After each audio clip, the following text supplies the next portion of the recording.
जय माँ गौरा पार्वती। आइए बहनों, हम लोग जानें कि कैसे करें करवा चौथ की पूजा। क्या क्या करें अपने व्रत अनुष्ठान के लिए और क्या पहने, कैसे करें हम करवा चौथ की पूजा। तो आइए देखते हैं।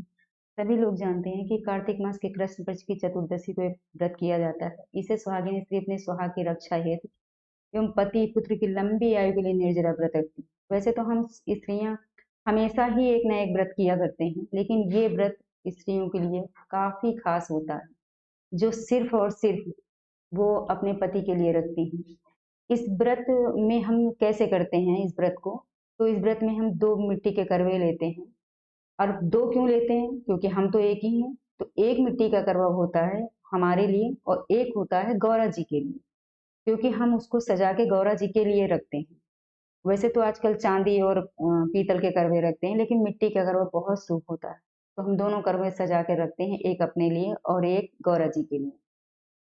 गौरा जी के लिए क्यों रखा जाता है करवा? क्योंकि ये व्रत गौरा जी ने ही शुरू किया था। गौरा जी ने शंकर जी से पूछा था कि हे भगवान, हम औरतें अपने पति को प्रसन्न करने के लिए, अपने पति की लंबी आयु के लिए कौन सा ऐसा व्रत करें? तब शंकर जी ने बताया था कि एक कार्तिक मास के कृष्ण पक्ष की चतुर्दशी को एक व्रत किया जाए, जो करवा चौथ के नाम से हो। और वो वही व्रत औरतें करें तो उनके पति की आयु लंबी रहती है और पत्नियों का जीवन हमेशा सुखी रहता है। तो तभी से प्रथा चली आई है। तो हम लेकिन अब हम लोग देखते हैं कि बहुत सारी लेडीज़ें हैं जो करवा गौरा जी के लिए नहीं रखती। लेकिन ये गलती बिल्कुल ना करें। उन्हें ये करवा ज़रूर सजा के रखना चाहिए।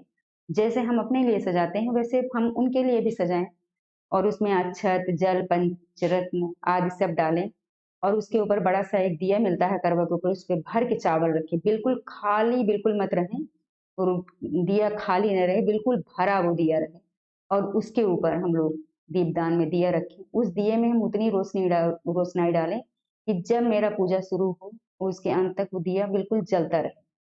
उसके बाद हम चौक पूरते हैं और चौक पे हम करवा सजा के रखते हैं। पूजन की सामग्री तो ख़ैर सभी बहनों के यहाँ पूजा घर में मिल ही जाती है। धूप, दीप और अक्षत, ऐपन, पुष्प, सिंदूर, रोली, तो सब हम इकट्ठा करके रखें और उसके बाद हम अपने आप को सजाएँ, सँवारें। तो हम क्या पहने? हमारे लिए ये बड़ी शंका बनी रहती है सबके मन में कि हम क्या पहने? कैसे सजें हम? कैसे हम अपने पति को लुभाएँ? तो इसके लिए हम वैसे तो नियम यही है कि जो साड़ी हमारी शादी में चढ़ाए में जाती है, वही साड़ी हम पहने। लेकिन अब आजकल का नियम है कि भई पति गिफ्ट देते हैं, तो वो ही साड़ी पहननी रहती है। तो जिसके यहाँ जो नियम है, वो अपने नियम के अनुसार से करें। लेकिन एक नियम कभी ना बदलें, पिछौरा ओढ़ने के लिए। वो सभी स्त्रियों को पिछौरा ओढ़ कर ही पूजा करना चाहिए। ये अपने धर्म में भी लिखा है कि हम जब तक पिछौरा नहीं डालते हैं, हमारी कोई भी पूजा संपन्न नहीं मानी जाती। आप छोटा-सा ही ले लीजिए, हम घर में सत्यनारायण स्वामी की कथा सुनते हैं, तो भी हमारे ऊपर पंडित जी कहते हैं, "कुछ नहीं तो चलो दुपट्टा ही डाल दो।" तो डलवा के ही पूजा करते हैं। तो हम बिना पिछौरा के पूजा ना करें। मेरी बहनों, मेरा इतना कहना ज़रूर आप मानें। उसके बाद हम जब धीरे चाँद निकलने से थोड़ा-सा पहले ही हम लोग पूजा शुरू कर देते हैं, क्योंकि गणेश जी की आरती करनी रहती है हमें। और आजकल तो किताबें भी चल गई हैं, तो हम लोग वो किताब पढ़ते हैं थोड़ा। और फिर हम 4 स्त्रियाँ हैं, तो हम बैठ के गाना भी गाते हैं। फिर उसके बाद जैसे-जैसे चाँद निकलता है, फिर हम लोग चाँद को अर्घ्य देते हैं और अपने उसके चारों तरफ घूम-घूम के हम अर्घ्य देते हैं। फिर उसको करवा से हम उसकी आरती उतारते हैं और उतारने के बाद फिर हम अपने पति की भी पूजा करते हैं। अपने पति को आप अपने सामने खड़ा करिए। और अब तो ख़ैर चलने से भी देखने का नियम हो गया है। लेकिन पहले की स्त्रियाँ ऐसे नहीं करती थीं। लेकिन अब जब चलने से देखने का नियम होगा, तो चलिए नए-नए ज़माने के नए-नए रीति-रिवाज़ भी अपनाने चाहिए। नियम हमेशा एक जैसे नहीं रहते हैं।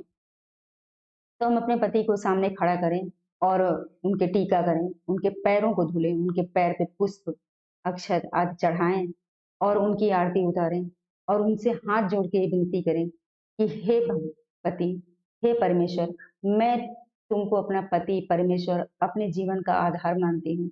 मेरा ये व्रत सफल हो।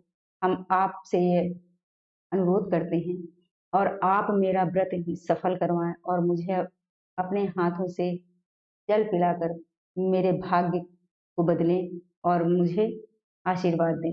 ऐसा अपने मन में मान के हम अपने पति के हाथों से पानी पिएं और एक सिंधौरा लें और उससे अपनी मांग में सिंदूर लगवाएं और उनसे ये कहें कि ये आपके नाम का सिंदूर जन्म जन्म तक मेरी मांग में बना रहे और मैं सदा सुहागन रहूं। अगर मुझे कुछ भी हो तो आपसे पहले हो।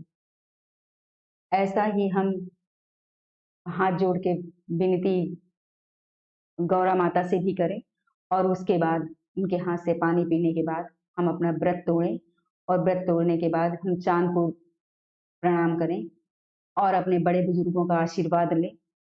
आशीर्वाद लेने के बाद हम अपना व्रत तोड़ें, उसके बाद फिर जो भी जिसके यहाँ बनता है उसी हिसाब से वो अपना खाना पीना खाएं। तो हे बहनों, मैं सबसे यही प्रार्थना करती हूँ, मेरी प्यारी बहन, मैं सबसे यही प्रार्थना करती हूँ कि आप सब भी ऐसे ही व्रत करें और देखें कि कैसे माँ खुश होती हैं और कैसे अपने पति को लंबी उम्र का वरदान देती हैं। तो अब मैं अपनी वीडियो यहीं समाप्त करती हूँ। नमस्कार।